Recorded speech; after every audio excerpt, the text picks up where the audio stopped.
Good evening, everyone. I'm Rico Hamilton, co-founder of Both Sides to the Conversation, and welcome today to our Hidden Gem segment. We got an amazing show for you tonight.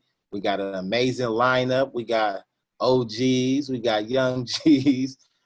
We got some folks that's been doing the work for a long time and supporting our young people. We got some amazing stories that I can't wait to hear.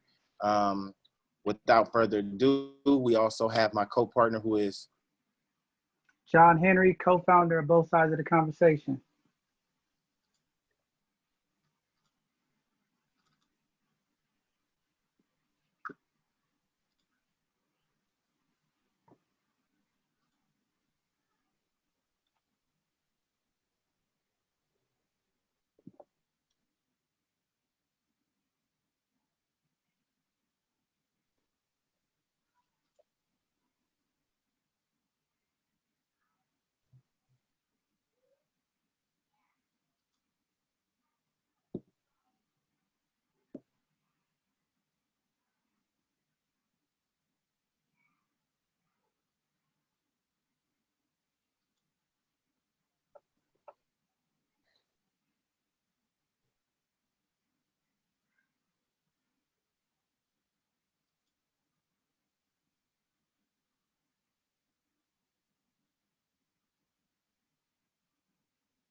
all right, so we're back. So before I get into announcing the individuals that we're going to be highlighting today as our hidden gems, and that's going to be talking about the great work they do, please follow us on Both Sides of the Conversation. If you got any information you want to support, please, you can email us at bothsidesoftheconversation@gmail.com. Also, if you're watching right now, do a live party, share, so that these individuals can be as highlighted as much as possible. So without further ado, we're going to start off with my mans and them. He's been doing this work for a long time. I've been knowing him since I was a young puppy in the community, doing a lot of stuff with young people. It was so weird. My son, he said, "Oh, I met our cousin today," and I'm like, "Who?" And he was like, "You are my cousin." I'm like, "Who's our cousin? I got 1,000 cousins." He was like, "Aaron," and that's when he was going to Balboa. And hey, you've been doing some amazing stuff out there in your community, but also citywide, because I know you're working in the schools and you're working with young people in them schools. So I know the work becomes citywide when you're doing that. You're also doing a lot of stuff in Lakeview, OMI. And I just want to highlight you for all the good stuff you got going on. I'd rather you tell it. So, John, I know you got something for me. Oh man, I'm just honored to be on here with my brother, man. He's definitely a definition of growth. Um, Straight up determined hustler, man. If you can make a way out of no way, that's the brother right there, man. He's doing his thing in the community, working with the youth, doing the sports training, making sure our kids is eating right, keeping them active, making them give they all. He's doing his business thing, doing the cream A1 yellow apparel, man. Beautiful apparel out there. I gotta get mine. And without further ado, man, Big A, man, we call him A1 Yola in the city. If you don't know A1 Yola, you ain't from the city, man. So that's my guy, Aaron, man. I'm just gonna turn it over to you, brother. I appreciate that. And first of all, I'd like to say thank you for having me. It's an honor to be on you guys' show. You guys are doing amazing work. So give yourselves a round of applause. You feel me? But when it comes to the youth, I just feel that you got to deal with them with a heart. And I did not choose this profession. Honestly, I never set out to do nothing of this. This profession honestly chose me. I am a former street hustler. I come from the soil. I've been hustling since 1992. From 1992 to the year 2017, I was hustling. You know what I'm saying? I sold everything from crack to cocaine to heroin to marijuana, locally, statewide. I won't say international, but I have done a few things. And I say that to say this, that so one day I was doing my thing and I just, well, first of all, I've never been to jail for a long string of time. I'm one of the lucky ones. You know what I'm saying? They don't never like to promote the success stories, but I am a lightweight success story because I'm not turned out and I'm not doing life in prison. I don't have an extensive long record. I've never moved like that. So I was in a certain part of the state outside of Georgia, and I came home to do my thing, and something just said, just you done. I didn't know what the transfer, it wasn't like a light bulb came on. It was just like, man, you done. And so I just was tired. I got burnt out on the street life. It'll burn you out. And so in that burnout, I needed to do something. So I ended up getting a part-time job at for the YMCA doing safety and support at the same middle school that I got kicked out of when I was in the 8th grade. You see how the full circle come around? So I got kicked out of that school. I ended up working there 2017 doing safety and support for the YMCA after school program. Now, let me tell you a funny story. My first day, my car got stolen. I got a brand new Mero, you feel me, the hot Mero. I go to get in the car, go to the first day of work, and the car's gone. But anyway, that whole day was my first day. So remind you, my car got stolen. So after my shift's over, I said, darn, I didn't even think about the car not one time because I was engaged with the youth so much. I didn't think about the car not one time until my shift was over. So that I noticed that. So anyway, I started off safety and support. And through being safety and support, the director said, I like the way you deal with the children. Next fall, I would like to offer you a full-time position being what they call as a sports coordinator. I said, no problem. I can do that. We're just gonna have to talk about this money thing because it was not a lot of money. But then, we discussed that and we worked that out. So come to that fall, I am sports coordinator. Never don't know what type, never. So anyway, I was sports coordinator. Then they say, surprise, you also the football coach. Huh? So I ended up having to coach their flag football team. And so once I started that, it was like, okay, you love doing this. So I did that. I said, okay, you do have a gift that where you can relate to these youth. You can relate. You can see what's going on. So I did that. And so for the next fall, I did that for the next fall. It got to the point where James Dimon principal started sending all the disciplinary problems to me because I was understanding the youth. And so with that next fall, I got offered a case manager position. So I ended up taking the case manager position at James Dimon. No credibility, no credentials, but I had good experience. I knew what I was doing. They understand how I was moving. So I took that, and then I ended up parlaying that into working for YCD in Lakeview at the OMI, at the new hub on Broad and Capitol, 200 Broad Street. So I ended up working there. So then from there, I started working with different groups in high school. So I was running a boys and men group at Mission. I had cases at Lincoln. I had kids at June Jordan. I had kids at Balboa.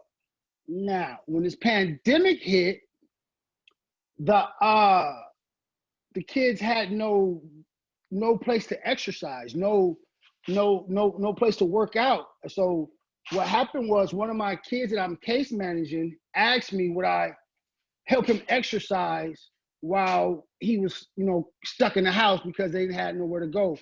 The pandemic, I said, sure.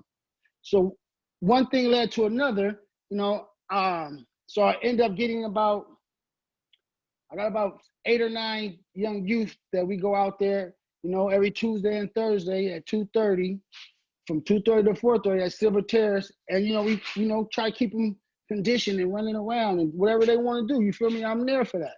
So that's how that thing happened. And it's like I never thought I would be a case manager. I never thought I would be in a position of where I'm working with youth and it never feel like work. I haven't worked since I started. Let's just be honest. I have not worked. This is not work. This is sharing love. This is not work for me. This is sharing love. So, also with that, I have a clothing line. A1 Apparel. You know what I mean? It's the cream edition. You gotta get your fresh cream. You know what I'm saying? Get your cream edition. You know what I mean? www.a1everything.com. Or you can catch me on IG. A1Everything spelled out AONE. Look for the black rose. Look for the black rose. But with that, the same kids that I case manage, I put in the photo shoot for the clothing line. Just in case one of them might want to be a model. Not only did I put it, I paid them. Everybody that's in my photo shoot, I paid them as a professional model. I put them on an hourly rate just to show them what it feels like to get paid for doing a job. So, like I said, man, this thing here, man, it's not a job. It's just spreading love. It's just spreading. This ain't no word. This is spreading love. So if you deal with children and you must deal with them with love. That's all the way I know. So I deal with these children with love, and it brings me so much joy. It brings me so much joy to my heart. Like I said, I have not been working since I started this profession, and that's how I figured out, oh, this could be for you. Because they always say, when you find something you love, you'll never work a day in your life. You know what I mean? There's plenty of times, we didn't pick children up, and I had to take some of these kids through the projects at night for basketball games from James Dimon Middle School. And their parents trusted me to take them there and get them, bring them back how I found them. Man, that means the world to me. Somebody trust your youth at night, which, trust you with your child, man. It's just like I said, I feel great doing this. I found my calling, and it's like, I guess it was planted because I never planned out to do this. I only have one child. I don't have a strange background with dealing with a lot of children. I got one child that's 23 years old. So, you know what I mean? But it's beautiful, man. I wouldn't change it for the world. I really appreciate you guys, giving me this time to talk and share my story, and I look forward to working with some of you guys later on down the road. And that's just my spiel for the night, I appreciate everybody and thank you. One love. Man, definitely. I definitely want to thank you, man, because like that story right there is very similar to my story. And I was one of them dummies that ended up going to prison. But I think it's in each his own. You know what I'm saying? It's not it's not how you get it, it's when you get it, and being able to utilize the gift that we all got. And I think that gift is compassion, empathy, and love, and being able to show that to people for the sake of humanity and spreading it to our young people so they can understand what humanity is. And I commend you as a family member for one, but then I also as a big bro, for being that example, not just to me, but to the young people who really look up to you, because a lot of us have those big names, and with those big names, it comes a lot, and a lot of young people follow us. A lot of young people want to go in the direction we want to go in, but it's good that they're able to see you in that light and say, you know what, I'm gonna follow A1 in this way. A1, how can I get my clothesline going? How can I, you know what I mean? So definitely, I'm gonna bring the little daddy out there on the next, as you said, Tuesdays and Thursdays? Yeah, Tuesdays and Thursdays, 2:30 to 4:30, Silver Terrace Park, Silver Crossing Bay Shore, right there on the corner, big old park. You can't miss it. It's a beautiful space. Oh, speaking of that, y'all got to look out for the C Academy. The C Academy is coming. Sports, economics, and entrepreneurship. Look out for it. It's coming. C Academy. Got you. John, did you have something? Oh, man, yeah. I just have to say, I commend you. One of the things in our community, where we all grew up from, a lot of times, these stories are not told. All we hear about is, the big homies that go down for life, the ones who go down in the box, And you know, in life we have our ups and downs, right? We always hear the stories that we shouldn't judge people. We all go through our struggles. We all go through our adversities in life. But to persevere and continue to trample over that and continue to pursue. And it is your calling, man, because I watch you, I watch your videos, I see the love, I see the passion, I see the dedication, I see the energy with the young people. And it's not about where you started at, it's about where you're going. And I always tell the OGs in the community, we all had a hiccup in our past. It's about what you do to move forward, move the community forward, and move the young people forward, right?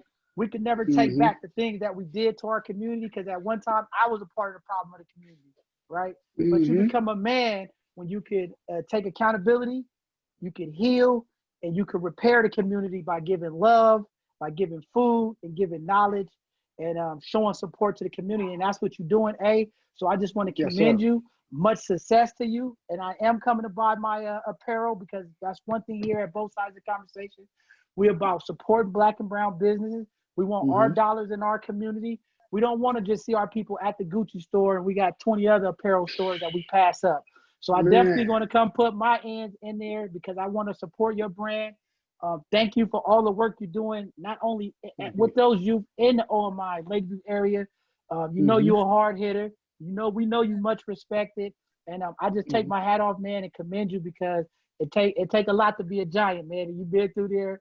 And I just want to say I appreciate you. I love you, my brother, and keep doing what you're doing. Keep motivating those youth.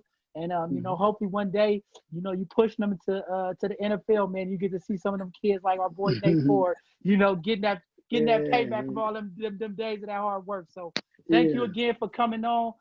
Definitely, can you put your website and your apparel information in the chats, so that we can make sure that we share it and put it in there, because we want to make sure that people have access to you to spend their dollars with you. And again, thank you, my brother. I appreciate you. All right, thank you for having me, man. One love. No, definitely. If you can, please text it to me. And when you text it to me, I'm gonna do a whole campaign on Facebook to make sure that we can get you some love with your clothesline. With your approval. I got you. Facts. It's all good. I'm about to send it to you now. All right, for sure. Oh man, so that's one down. That's one amazing person down. So now we're just gonna move right along. And this person is the beautiful brawler, educated sister, doing some amazing stuff out there in Oakland, California, with young people with the Unified School District. But I know that she does a lot more stuff outside of that. I know, because I know personally, when I do my bios, I leave out so much stuff because it'd be so much little small space. So I'm gonna allow her to give her story. I'm not gonna share it for you. I want to hear from you, because I think we get more impact that way. At looking at it, you come from a rough road, but I think part of that is the diamond that shine, the diamond I see today. You know what I mean? So, John, do you have something, bro? Man, all I can say is this sister is more than a diamond. I can say BBS, John. BBS.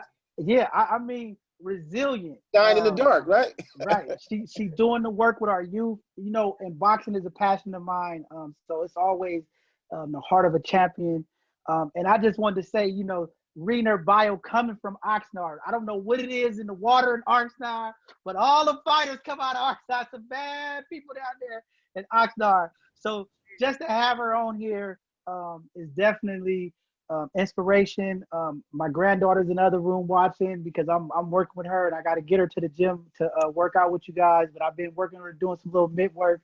But just blessed to be here, and we apologize for the Zoom hiccup we had tonight. We didn't get off at 7 o'clock because I was so excited to hear this story, and then we got delayed. But without further ado, Dalia, just can you please come on and bless the people? You are just one of those gems that we just need to hear from. So thank you. Well, no, thank you so much for having me. I appreciate it. And I do want to give a shout out to A1. It was a beautiful thing to hear that story. It resonates with me a lot. And mine is similar, anytime we tap into the movement within, it just really, really like starts to make you realize that, okay, I am doing what I'm supposed to be doing. You know, sometimes there's all these ups and downs. And that's why I started this nonprofit called Vertical Skills Outreach, because there's only one way to go, and that is vertical, even if you do hit rock bottom. And I mean, first, let me just go back. Yeah, I'm from Oxnard, I'm from Southern California. I'm not originally from Oakland, but I have a lot of ties here via my coach, who gave me a scholarship, and I'll get into that in a bit. And some other things where my sister came up here and was in a toxic, abusive relationship where I had to come and save her out of deep East Oakland so that my nephew could be born healthy. But so just my coaches, though, that I love dearly. And you know, I'm an Oakland Raider fan, and many other things besides Tupac, besides a lot of things, the things that I read up about from the Brown Berets and the Black Panthers putting in work here. It's always been a place that I found colorful and just meant a lot to me. And it just so happened how I got here is just a trip. But I'm 38 years old. I feel like I look 28 because of boxing. You know, I stay drinking that water. And that's what I tell the kids. I'm a PE teacher at Elmhurst United in Deep East Oakland. And right now I'm teaching in my kitchen. Because, you know, we a pandemic. It's like I never thought I'd be like that personal trainer, you know, via the computer. Like, and I've had people, you know, my second gig is I am a personal trainer, but I've had people, once the pandemic hit, oh, can you do online classes? But that's not really my thing, because I'm just a people person. I need to be in front of them. I need to be able to move their body or show them that this is how you do this, you know. But so it's been a challenge experience, you know, with the kids and feeling their grief and going through Zoom classes, you know. But I do want to tell you a little bit about my nonprofit so that everybody can understand what I'm doing right now. Monday, Wednesday, Fridays, I am teaching a boxing and fitness class to youth, 4:15 to 5:30. And then I do have an adult class after that, 5:30 to 7 at San Antonio Park. All gyms are pretty much closed. So, you know, the world is my gym. And right now I don't own a gym, but I'm saving and hustling and doing everything I can. I have my own boxing hand wraps that I sell, by the way. You guys could go to my website and purchase, you know, professionally, you know, made boxing hand wraps. Are not all stiff. They're like nice and, you know, stretchy kind. So trust me, they're good for you. In fact, I sent some to my friend who's actually his fighter is sparring Mike Tyson. So hopefully you'll see Mike Tyson with the picture of one of my hand wraps.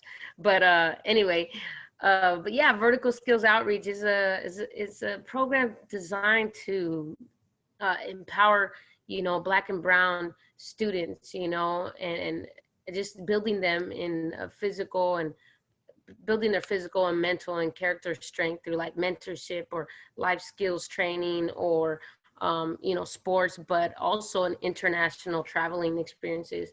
Last year, I took 10 Black and Brown students to Cuba, and it was amazing. It was an amazing experience, although very stressful, you know, because, you know, gathering all the money and fundraising. Also, I was fighting at the time. I'm a professional boxer, and I was just fighting just to get more content, tell you the truth. So I was like sacrificing my body to try to like get that content out there so people could want to hit my line and donate for the kids. The trip cost $28,000. I was only able to raise 20. So right now we still paying that back, you know, but, you know, luckily my friend, you know, just believed in me, and she also is, works a lot with, international relations. So she told me, she's like, yo, you got to go to Cuba. I got people out there. I'll connect you with everybody that you need to know in gyms and all that. But because Trump was going to, you know, ruffle feathers and nobody was going to be able to go. So that's why I chose to go. Normally you don't go and do something or buy something if you don't have the money, right? But I knew that this was going to be an amazing experience for the kids. Until this day, I don't regret it. Let's jump back to, I want to jump back actually to share how I even started being a coach. My mom's works for the school district in Southern California, but she she was office manager at a school, and I was 17 years old, and I didn't have a job, and I wanted to work, and my mom's like, well, the 5th and 6th grade boys basketball team needs a coach, and I'm like, okay, I'll do it. And then, so of course, when I went, the boys were like, oh, I don't want a girl coach, you know. And so, but I didn't know that, like, I didn't even know how at that age that I was all about the basic fundamentals, because I was at the end of the day, whether we win a game or not, I know by the time they get to middle school, all those coaches will be thankful that these kids could do both the left hand and the right hand layup, or they could get, you know, just the basics, right? So we did all these drills, because drills make skills, hence vertical skills, and we won the championship. And the kids were like, you know, it was like my first coaching job, we win, and it was boys. And right now I have one girl, but the rest are all all boys boxing with me. And that's an interesting thing too, being in a male dominant sport. You know, I'm always the only female coach most of the time. And my boys are winning. Sometimes the men are mad that their kid lost to me, but they really didn't lose to me. They lost to my kid. They should be focused on why they lost instead of being mad about losing to a female coach. But because boxing, there's no secrets. It's all about hard work and dedication and details, you know. But yeah, so like I started, you know, I loved basketball. I was a softball player because of my mom and my grandma. I'm an athlete and a tomboy because of my mom. My mom taught my dad how to build houses. She's the one that knows how to do stucco, you know, so she's the one that taught my dad, you know. And so most of the things that I learned, I learned a lot from my dad, but my mom is who I feel like I identify with. And I'm actually named after her. I know I'm not called Junior, but I'm Dalia, you know, Dalia Junior technically. But yeah, you know, and so I quit softball, even though I made varsity softball. And I just thought basketball was cool. It was cooler and I needed to be good, but I wasn't that good. But I kept on training. And I went to junior college. And I remember I didn't graduate junior college because I was partying and, you know, smoking and drinking and doing what I was supposed to do, but I was going to basketball practice. I didn't graduate junior college like my other friends, and they went to San Francisco State. They went to Minot State or like San Diego State. They were all going somewhere afterwards, but I couldn't transfer. I got a letter from Minot State in North Dakota. Thank God I didn't go over there anyway. What was I gonna do in the snow? But anyway, and like they didn't want to take me because of my grades. And so I was really, really sad. And I'm like, well, what am I going to do? Like, I want to play basketball. So I decided to stop all the partying. And I started going to LA and Inglewood. And we guys started going to Santa Monica City College too every Friday night to go and play open gym. And that's when a coach said, hey, you know, my homegirl from Oakland, she's now in Washington and she's the head coach at Evergreen State College. I'm like, for real? Have you been getting any letters? I'm like, no. And I told her the truth. Well, my grades, this, that. And she's like, come to my office. And so, and they call me Lala, by the way. All the family, I just started going by my real name, Dalia, like maybe 8 years ago. I was like, I'm gonna be a grown woman and my first name. But she's like, she calls Coach Mon and Coach Mon gets on the phone. She doesn't even ask me like, hi, how you doing? Nothing. She just says, hey, are you good? And I was just like, well, shit, if I say I'm good, she's gonna think I'm cocky. And if I say I'm not good, she's gonna, you know, think I'm not confident. So I had no choice to say, yeah, I'm good. She's all right. And she like passed me the phone to Coach. And I'm like, okay. So we didn't even talk, you know? And so 2 weeks later, she flies down to come watch me play at the open gym. And she offers me a scholarship to play basketball when you know, I had a softball coach be mad that I quit softball because he's like, she's never going to get a scholarship to play basketball. And those things were reminders. It's funny because when things happen, you like think of these people or these experiences that make you be like, damn, see, you know, well, I mean, I believed in myself. You know, I didn't know how I was going to do it, but, you know, I'm going to keep pushing. And I got it. Then now I'm over here in Washington and it's like, you know, a bunch of, you know, hippies and it's Olympia watching. I'm tripping out deers and raccoons and I'm a little freaked out. You know, the coach drives me to the campus and I feel like she's taking me to the woods and you know, at that time, I'm more afraid of white people than that because I've heard of the, you know, Ted Bundy, and I'm just like freaking out, right? You know, like I can't be alone. And then that year, though, because Coach Mon actually took a chance on me, and I had a red shirt. If you don't know what red shirt means, just I could only practice and not play. And because of that, you know, I didn't get to play any games, but I got to go to practice and just catch up on my grades. And that means I still was getting, they paid for my school. I did take it out alone because they didn't pay for my living, but and my parents didn't have money. But after that year was over, I was like, yeah, it's on. It's on. I'm going to play next year, and I'm going to fulfill that dream. Not only I'm going to become the first to graduate in my family of 8, but I'm going to get to play ball, right? And so it's the last women's and men's basketball game. And so there's a party at the dorms, and they're partying. I'm hanging out. I'm not even drinking, you know, but my captain and everybody, they're drinking. And so I'm the DD. And then, you know, long story short, I try to tell them like, okay, we got to go because you faded. You know, I'm 21 at the time. And then they're like, no, one more hour. And so then one of the basketball guys like, well, here, you want a beer? I'm like, oh, give me the beer. I like start sipping it. I don't even finish the whole beer. And because I see my captain on the team, she falls over. I was like, that's it, we going. So I get them all in the car going. Leave the dorm. We're not even 2 blocks away from the school. I pull over, good captain. I got to throw up. So I pull over, 2 in the back, all, you know, knocked out.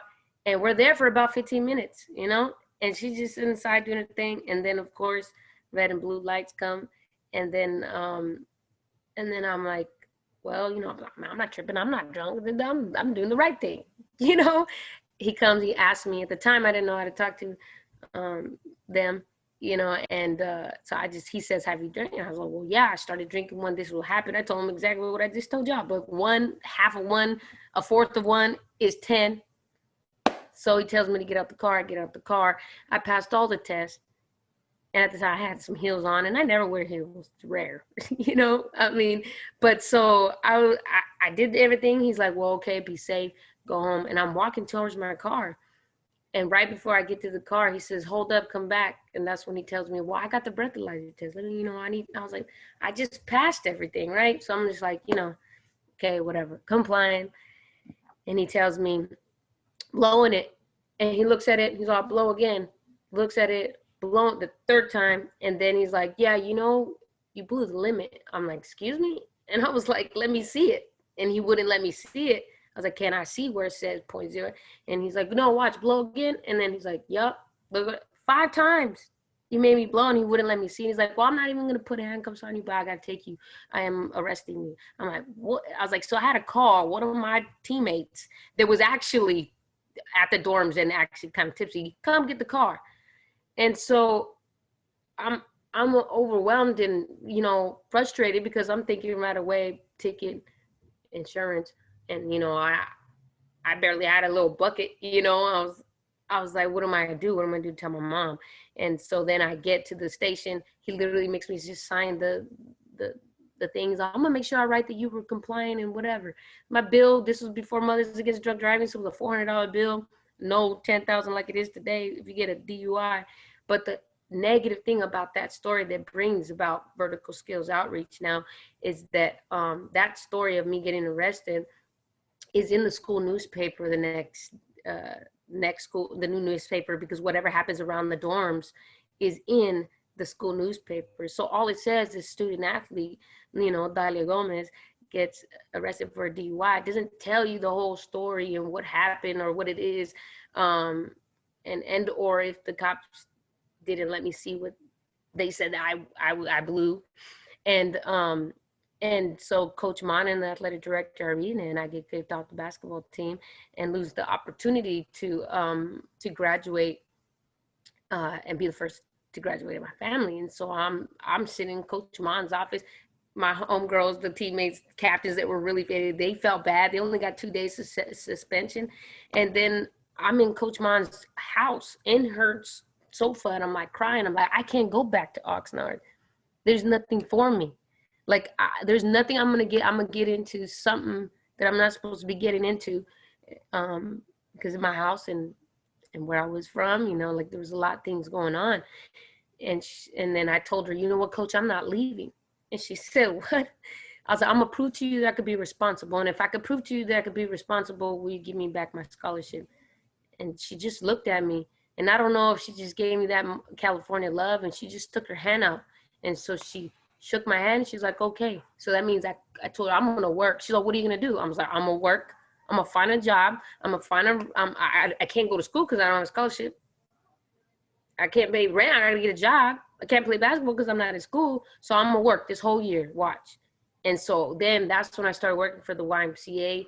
I had 5 different jobs. I was also working I was detailing cars. So my dad paints cars for a living. So I know about cars, you know, and I was manager there in a Foot Locker. I had like 5 different jobs, 3 different departments in the YMCA. And that's when I met coach, my first boxing coach. And I seen him because I went to the 3rd story, and he's like, man, I was like, I need to get it all out. You know, at the time I didn't actually, the bucket didn't work. I didn't have no car, and now I have to run every day to work in the rain.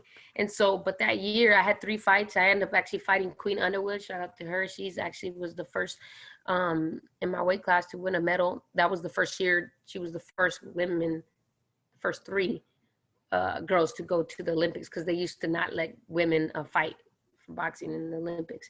But well, that year was over, and Coach Mon kept her word, and she gave me back my scholarship, and she even gave me back more money than I expected, as far as, because you know you have a budget, and I was able to play.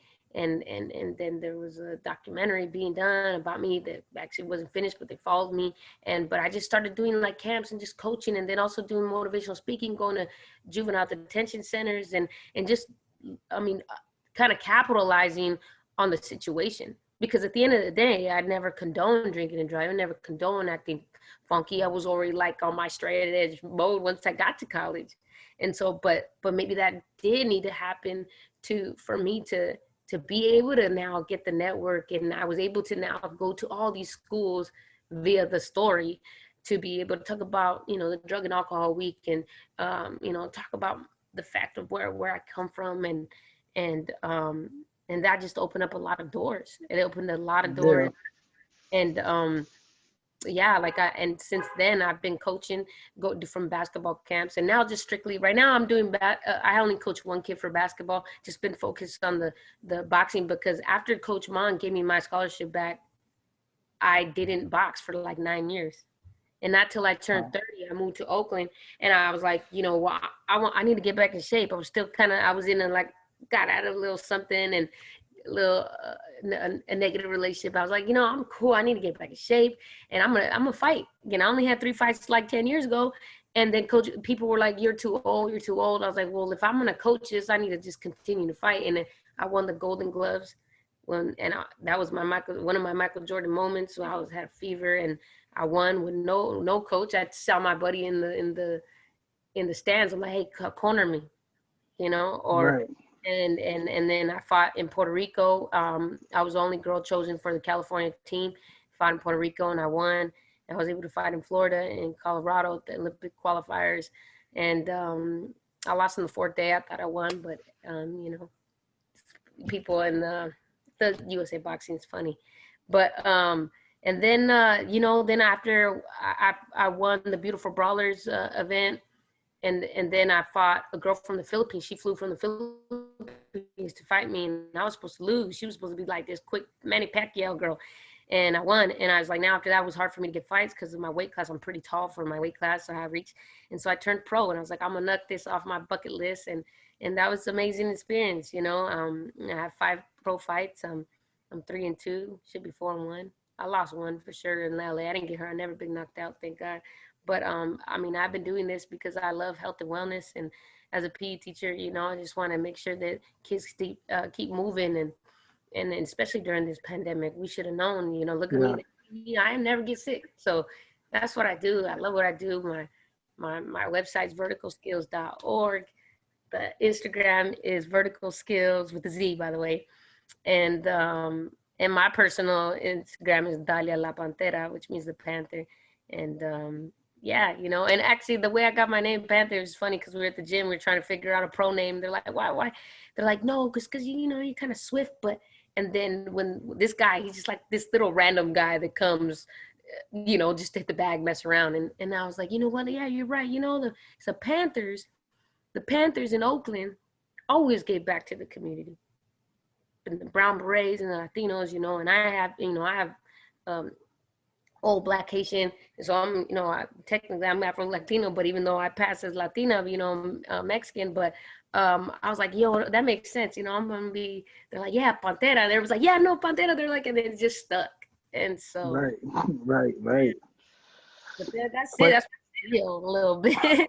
well, thank you. Amazing story from start to finish.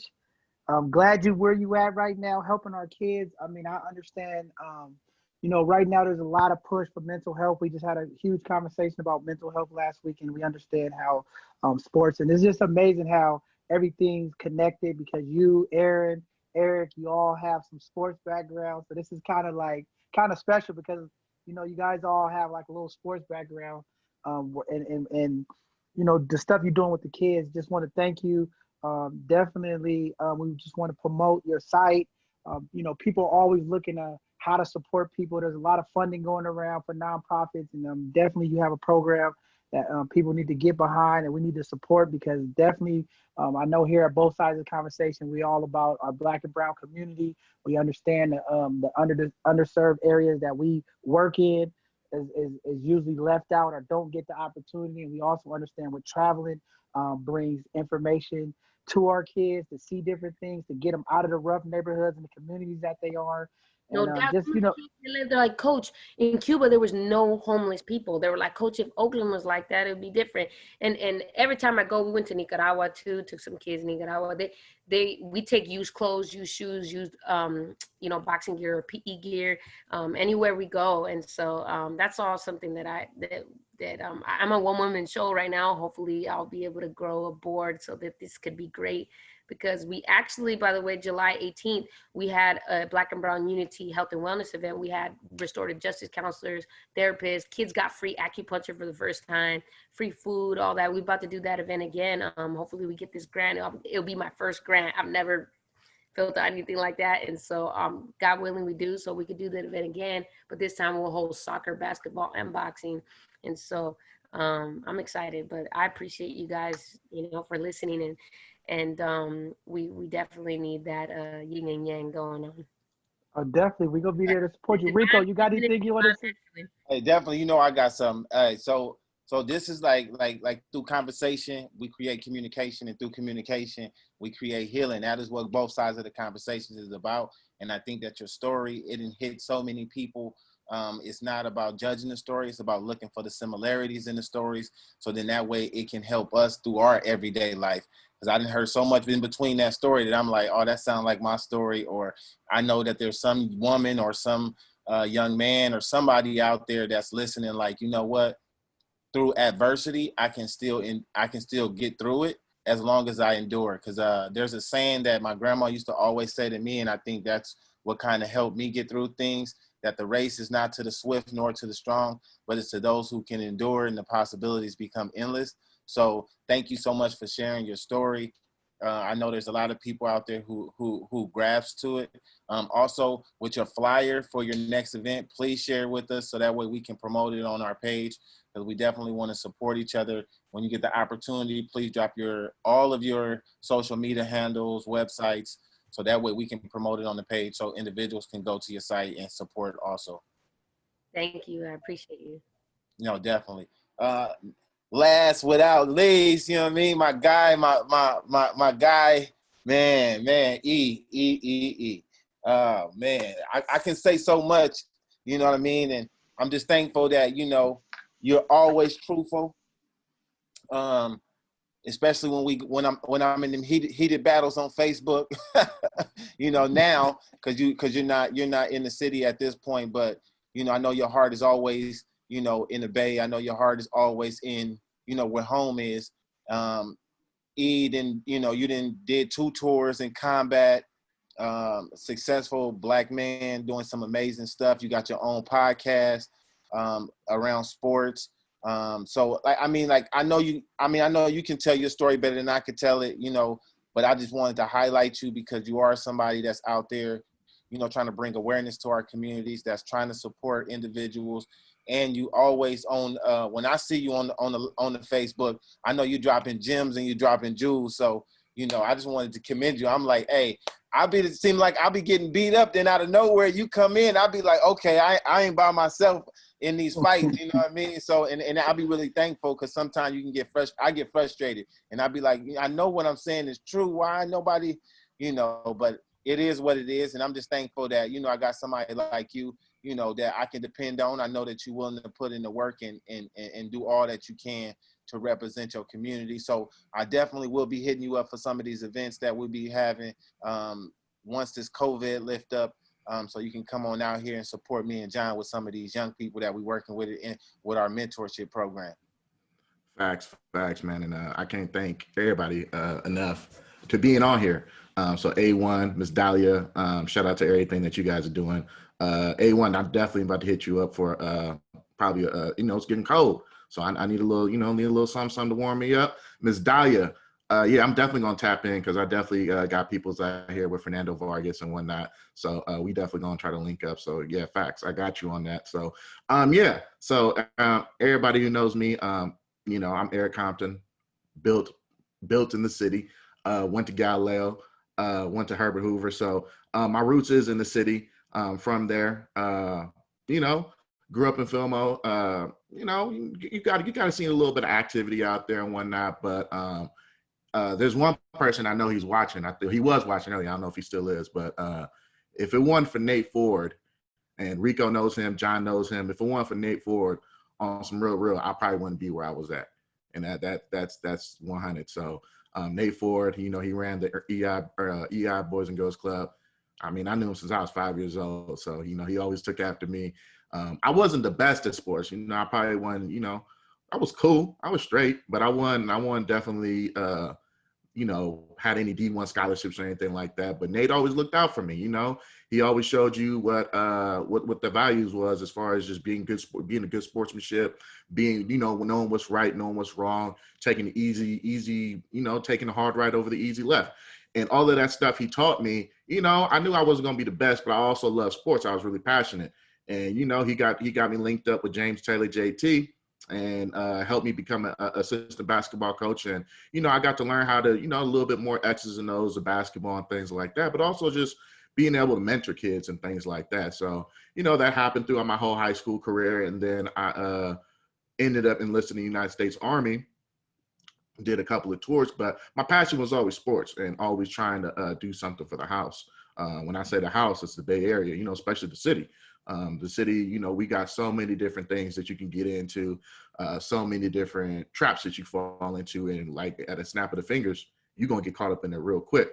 So, you gotta be able to, maneuver, kind of like what Dalia said. You kind of got to know the ins and outs, and, you got to always be keeping your head on the swivel. So, I joined the military, did 2 combat tours, one in Iraq, one in Afghanistan. But my passion was always sports. So anytime there was some type of gyms or anything like that was going on, I always wanted to kind of tinker and read up on how to get into sports media. So, this was about 2010, 2011. Podcasts was starting to be somewhat of a thing, but it wasn't really popping like it is today, especially during COVID season as well. So, it definitely gave me some traction, especially during deployments. A lot of people, I always like to say, deployments was like doing jail time. You're doing some time in the yard. You isolate.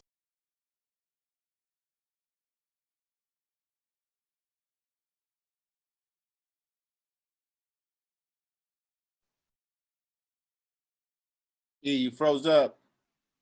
All right, he froze up on us.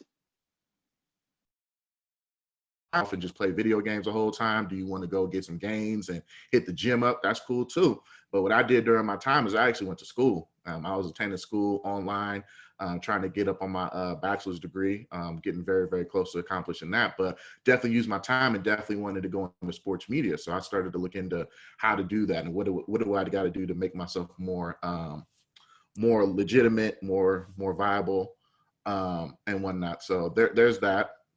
And I came back from my second deployment out of Afghanistan, really ready to get into that.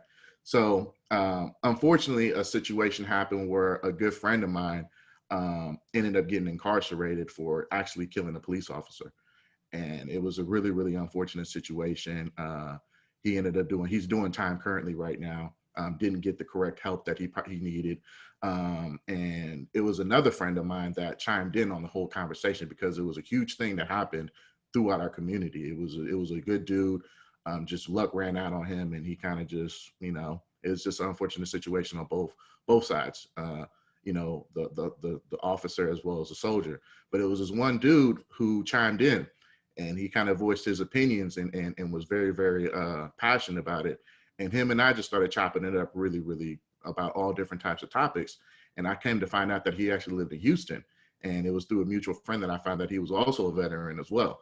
And so he lived in Houston, and him and I ended up becoming friends.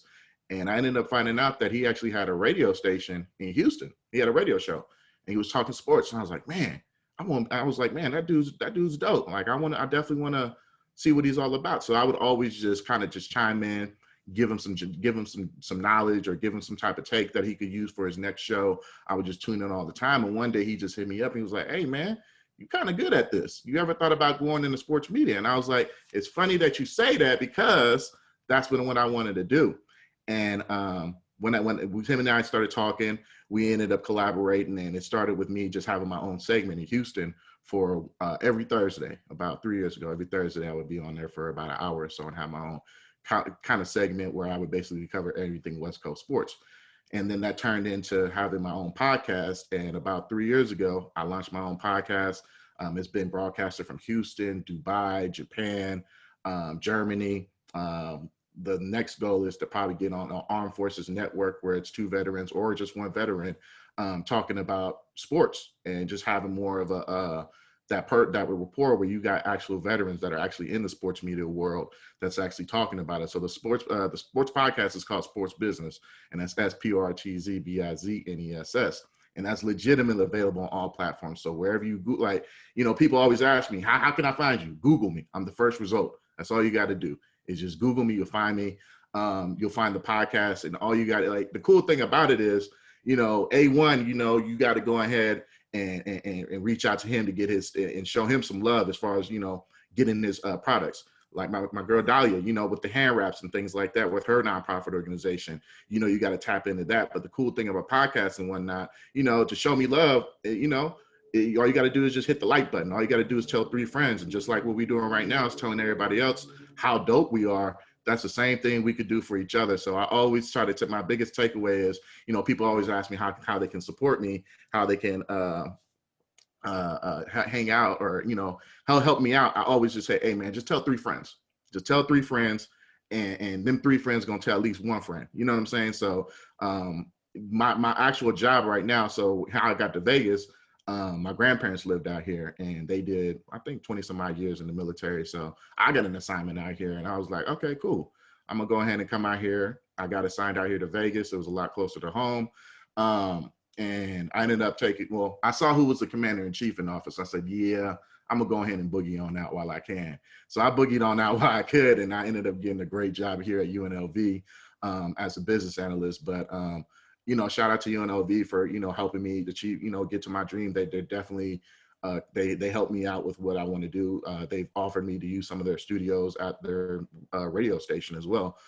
So once when Corona ends, hopefully I can utilize that. But until then, I was blessed enough to change a little bit of portions of where I live now and turn it into a studio. So, it's been interesting, and Corona hit, when no sports going on, there was a lot of things that happened within, especially our community and the Black and brown community, the slayings of a lot of, just the unfortunate situations that happened to Ahmaud Arbery, George Floyd, Breonna Taylor.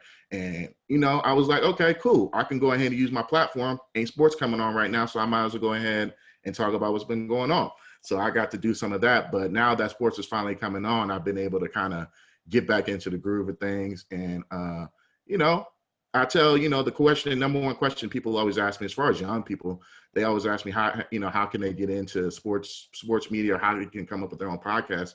And I tell them, man, you don't have to have a degree to come up with your own podcast. You don't have to have, $1 million to come up with anything. Like I said, it's too easy. It's too easy to just Google do a little research, come up with your own brand. A1's doing a great job. Ms. Dalia's doing a great job of creating their own brands. And, you know, we got 3 people right here that came from the roots. You know, I don't think I'm a rocket scientist, but, you know, I think I know a couple of things. But it's kind of, you know, like I said, all you got to do is a little bit of homework, and it's too easy to come up with your own brand. And I'm looking at so many people that always ask me that. And I say, hey, if you put as much effort as in and catting off and doing all this other stuff, you can already come up with your own business. And it's that simple, man. So I always tell young people all the time, whether I'm at the store, especially when I'm at the house, you know, when I said the house, the Bay Area, you know, it's too easy. And especially in the city like the San Francisco, Oakland, there's so many different resources out there that's free. You know what I'm saying? That people can't tap into or people don't even know about that we have out here. And it's just putting people up on game. And, you know, so I'm not always indirect with youth, but I always try putting people on game because it's so free. And like I said, if it wasn't for cats like Nate, you know, Mike Jones, you know, there wouldn't be me. You know, there wouldn't be a whole bunch of us that's running around here. So I always tell people, you know, put people up on game. Tell 3 people about your brand, because one person going to pass it on, and that's how community is. And you know, you always hear about all the bad things that go on, but if you tell a couple of people about, hey man, I listened to this, or I peeped this, or I copped this the sweater, the sweatsuit outfit. I mean, that's how things get started. So that's a little bit about me. But like I said, you can find me on Sports Business. Like I said, you just Google that. That's PORTZBIZNESS. Is legitimately available on all platforms. So my Android users, it's out there on Google Podcast. For my iPad people, iPhones, iOS, Team Apple, it's out there right there in the podcast app. If you want to listen to it, you know, on Spotify, it's there. Like I said, it's available everywhere, and it's too easy to get to it, man. But that's all I got, and I definitely appreciate everybody here on both sides of the conversation. Everybody's been super duper dope from the process, from hitting me up to all the way up to now. So like I said, I know y'all out there putting in work, and all the way out, I mean, not all the way out here in Vegas, but you know, the next state over, it ain't going unnoticed. I'll tell you that right now. Right. Well, I just want to say this, E. First of all, thank you for your service, you and your family. It's always honorable. We have to always acknowledge our Black and brown military service people. And just want to say thank you for that. Thank you for giving the time to come up here. We know also sports is part of healing and communication. A lot of people are starting to catch on to the podcast. I'm glad you're doing it. I'm going to subscribe. I've been so busy, and I know I was looking for you, and now you have it. So please put it in the chat so people know how to follow you. I listen to Mike Tyson podcast. I listen to Breakfast Club. I listen to all the podcasts. So I got to get you in the loop so I can share your great conversation with that. Just beautiful, man. And just thank you. You know, like you said, Nate is touched so many people's life. Thanks to the community people that's doing things. And you're right. That's why this is important, you know, and that's one of our missions here at both sides of the conversation is making sure that we network, right? We have educational Thursdays where we educating people. We're sharing the information. And in our community, we also have to learn as we climb the ladders, as we become successful, as we do the things we need. We have to give back to the community. Sometimes it's a fight and a challenge to get people to come back and educate our people and get them the game, give them the information. So we commend you on that, just giving the information, sharing the game to our young brothers, teaching them another way out of the hood. And I think that's important. That's what we all doing. I know A1, Dalia, we teaching our young kids, we lacing them up with game. We're trying to get them other avenues, you know, because everybody's not going to be a basketball player. Everybody's not going to be a boxer. Everybody's not going to be a football player, right? But we have to also educate our young people and tell them other avenues that they can make revenue. And me and Rico, we've been preaching this for a long time, trying to get these tech people to come show up. Let the young people in the community see our tech people pulling up in Lamborghinis and Ferraris so that we can also show our young people a different side of what success looks like.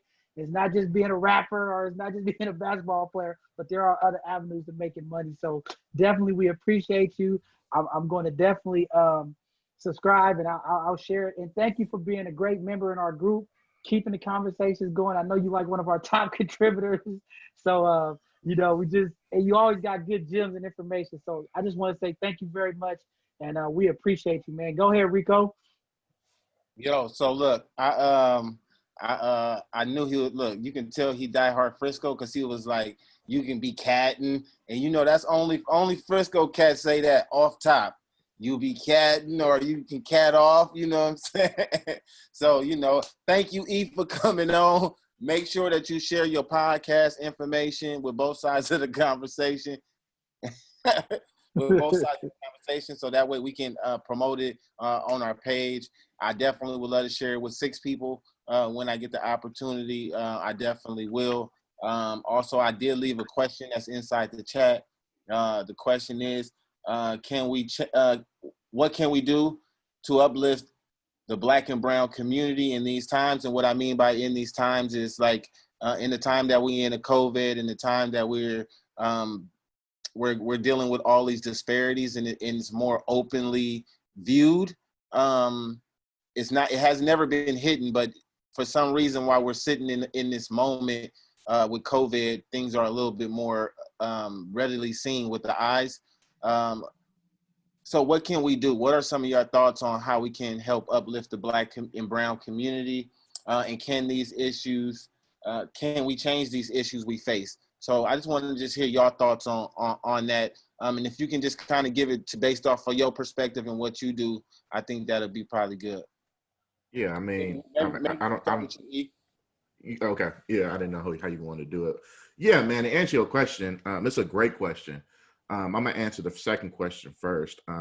You asked, what can we do to change the issues that we face? Man, some of the things that we're doing, I think the 3 of us, or actually the 5 of us sitting on this panel, or just having this conversation about the things that we've been through. I mean, that's step 1, is just putting it all out there and being transparent that, everybody ain't perfect. The only perfect person I know is Jesus Christ. And I don't think he ain't coming today or tomorrow that I know of, unless y'all know something. But the fact of the matter is, everybody isn't perfect. And I think the scope is that when somebody goes to jail, or somebody gets a DUI, or somebody has some type of, crime that's a slap on the wrist, they're tarnished, or they're garbage, and they just going to be put to the wayside.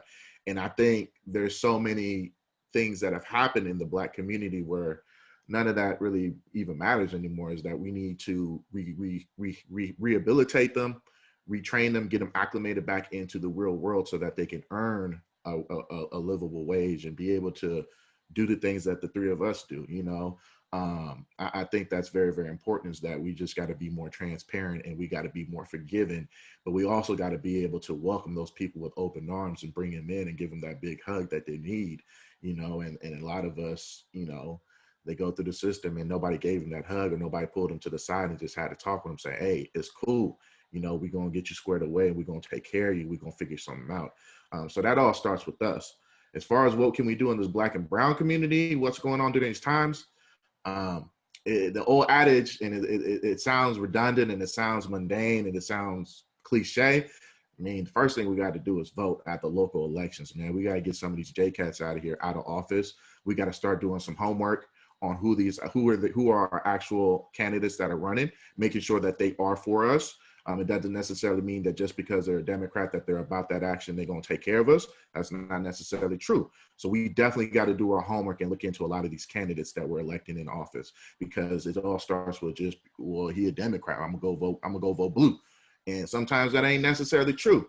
But I definitely think the number 1, first and foremost thing is we got to get everybody out in these polls, get them registered to vote, making it transparent and making sure that it's fair for everyone to vote. There's so much voter suppression going on, especially right here in the city. What was that in California that I just read the other day, where they had 5 places that was people were picking up the mail-in ballots and they weren't even legit. So you have issues like that that's going on. So I think the number 1 thing is just getting everybody to vote. But another thing is what we're doing. I think this community, especially our group that we have here, man, it's amazing. It's dope. I mean, I'm on it all the time. And there's always interesting conversations, whether John, Rico, they're throwing out all these amazing questions, and it gets people talking. And I think the cool thing about our group is it's us, so you can take your shoes off, you can let your hair down, you ain't got to wear your Sunday best, and you can let it hang out there and be super transparent on how you truly feel.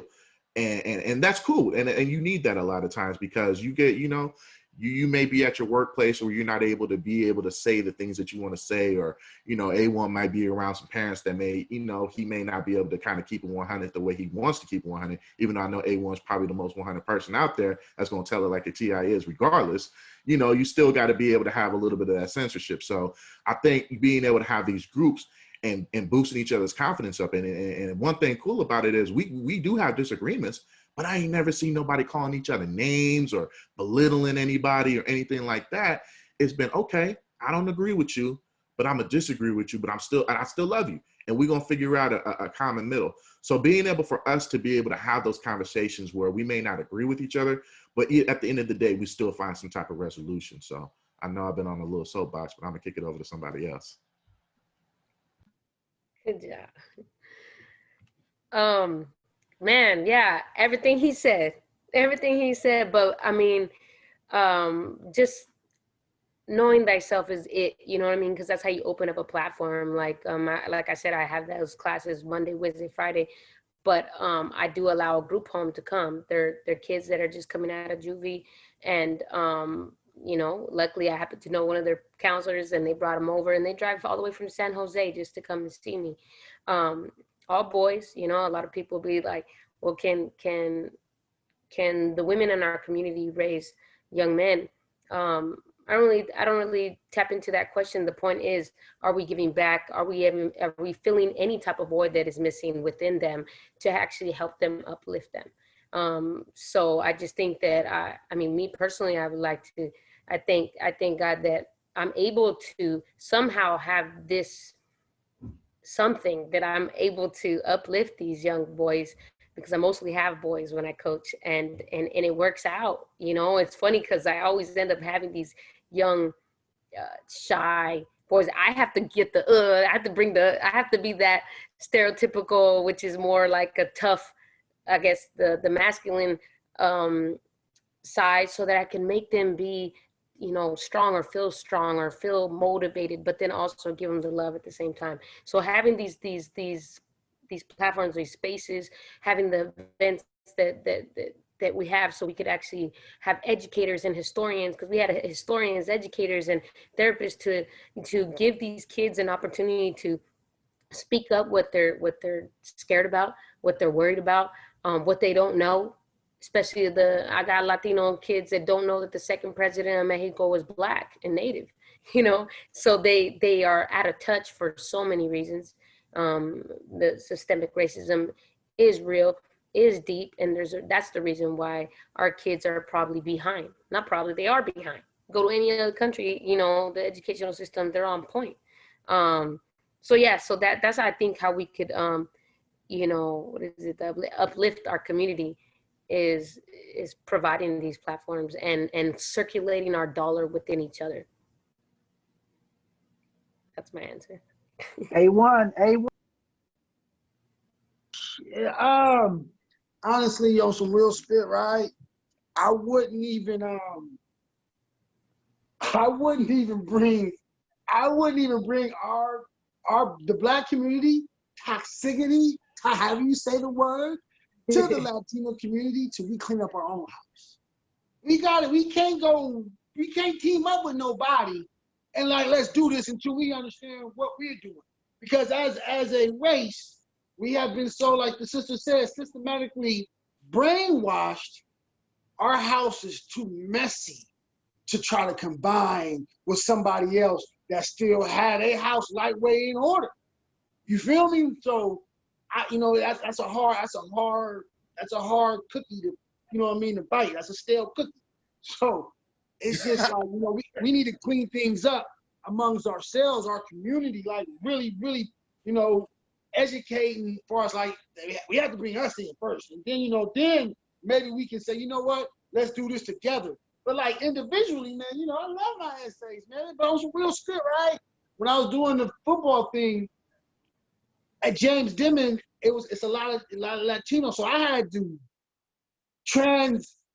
take the soccer players, because they had the footwork and all the ability, and transform them into football players. You feel me? Because they footwork, they was just missing the hand and didn't understand the game.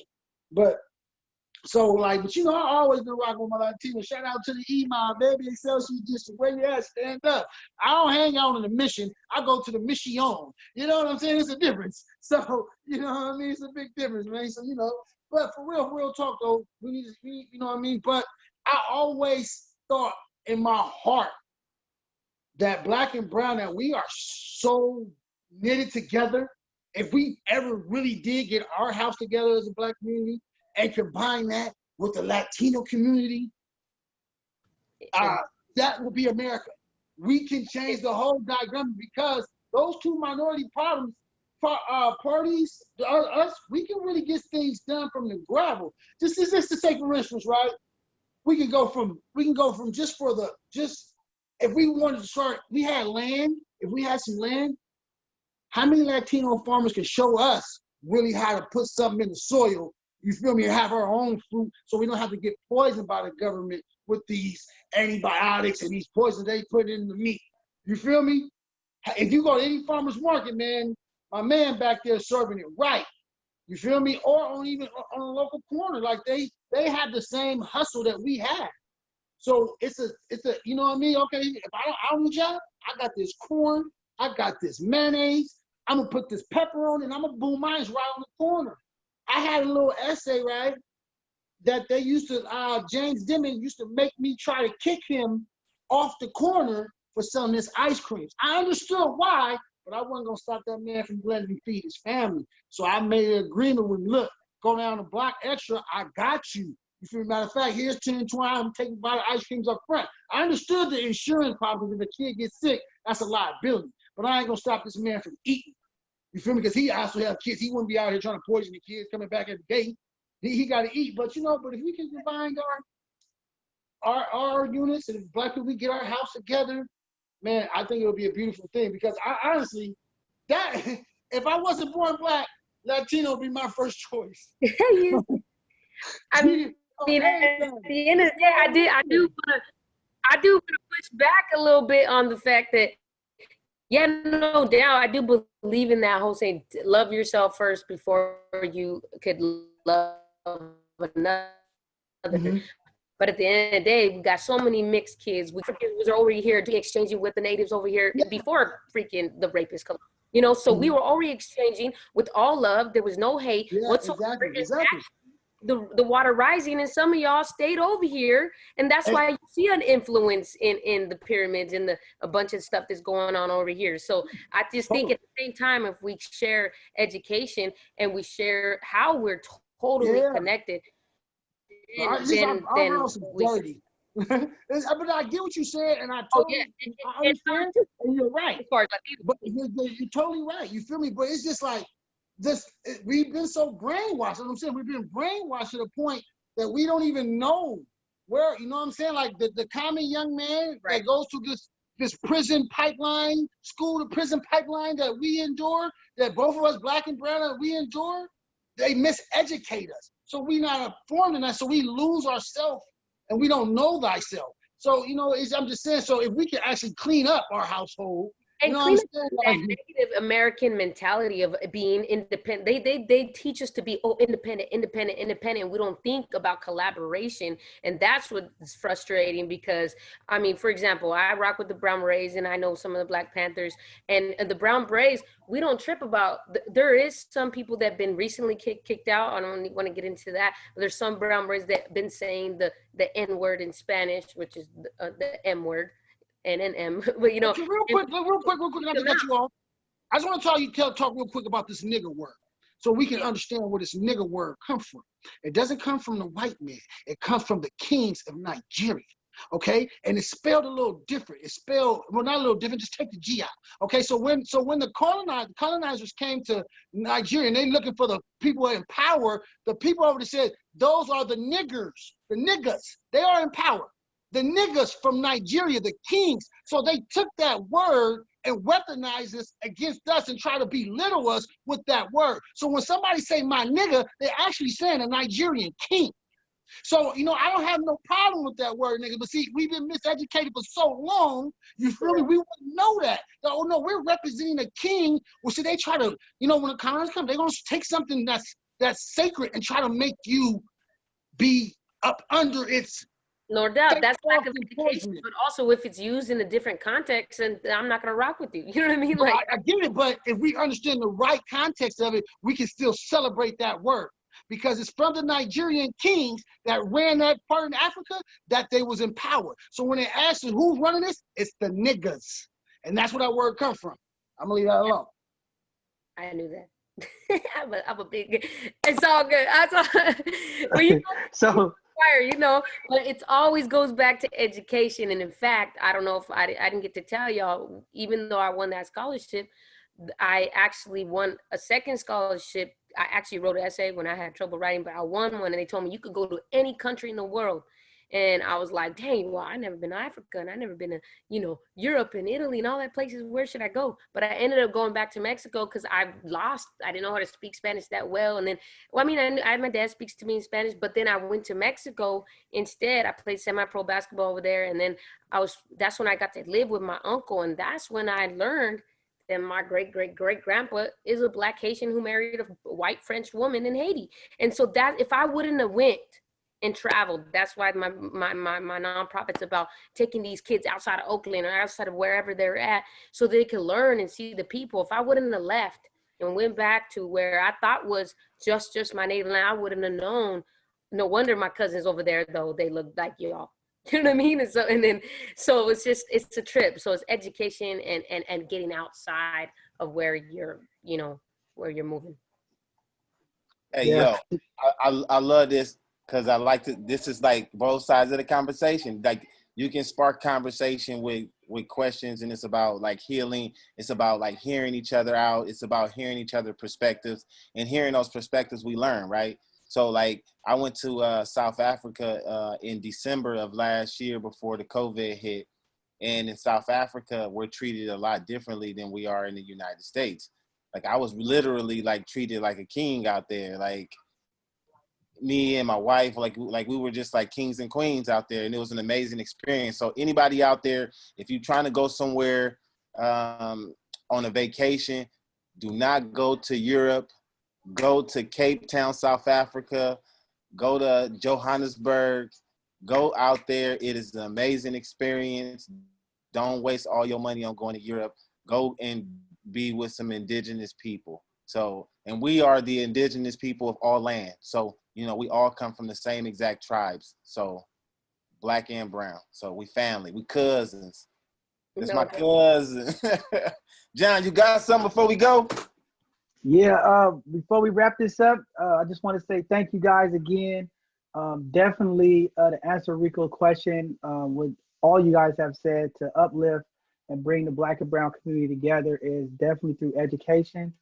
We also have to financially put literacy as a top importance in our lifestyles, right? Because we know to change policies, to change the wave of the capitalism and the classism, it starts with financial being. So we have to definitely empower our communities financially.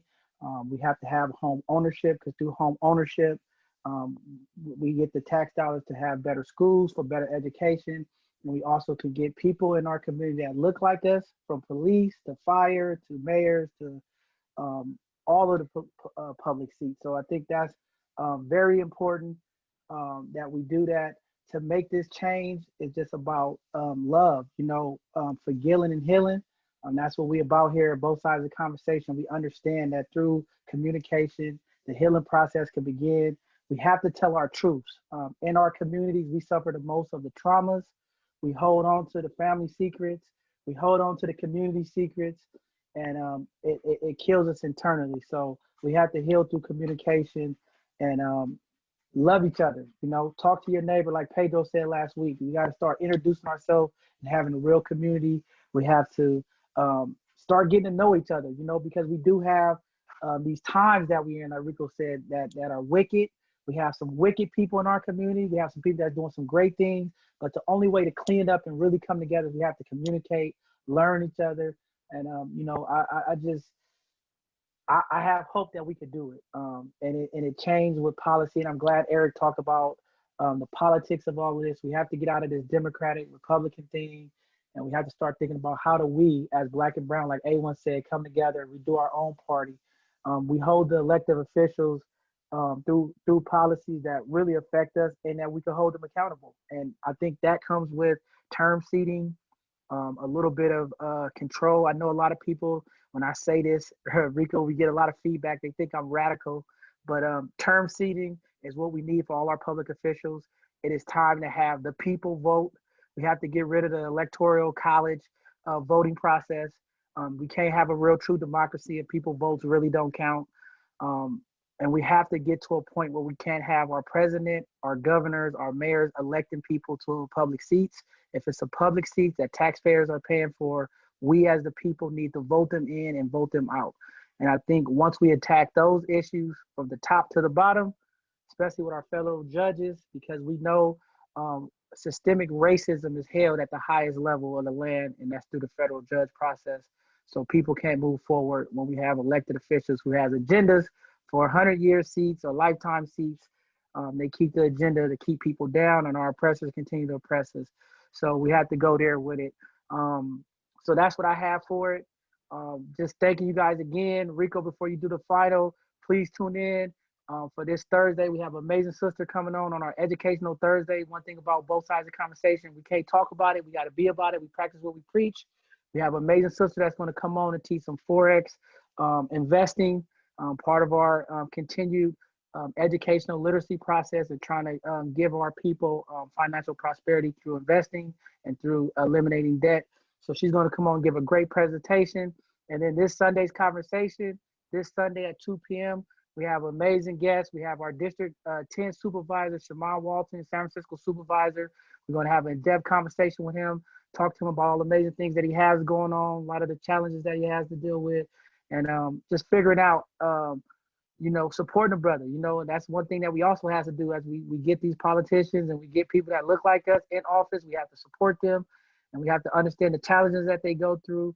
And we're looking forward to some other amazing guests coming up. And we have some amazing other things that's coming up here at both sides of the conversation. So please stay tuned. Thank you guys for joining tonight. Rico, go close us out.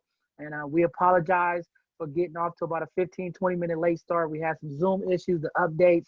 You guys know the enemy works when we're trying to do positive things and share information. So we always get these Zoom hiccups because they know we're promoting our community to excel, advance, and we're impacting you guys through food, love, knowledge, and information, and we love y'all. Go ahead, Rico, take us out. All right. Thank you so much for watching both sides of the conversations. I'm co-founder Rico Hamilton, also with my guy, co-founder John Henry. I want to thank you again, Eric, for coming on, Dalia and Aaron, A1. We will definitely be sharing all your information. Please join both sides of the conversation group. If you're not in the group, share all of your information in there. That's what the platform is for us to educate each other, support each other, and have each other back. Join us on Thursday. We have Tracy Dat. She's going to be giving an educational session on this Thursday at 7 o'clock. Please tune in, both sides of the conversation platform. We love y'all. Y'all have an amazing night. And It's actually 6 p.m., Rico. It's 6 p.m. this Thursday. Okay. 6 p.m. 6 p.m. 6 p.m. Peace. We out. We out.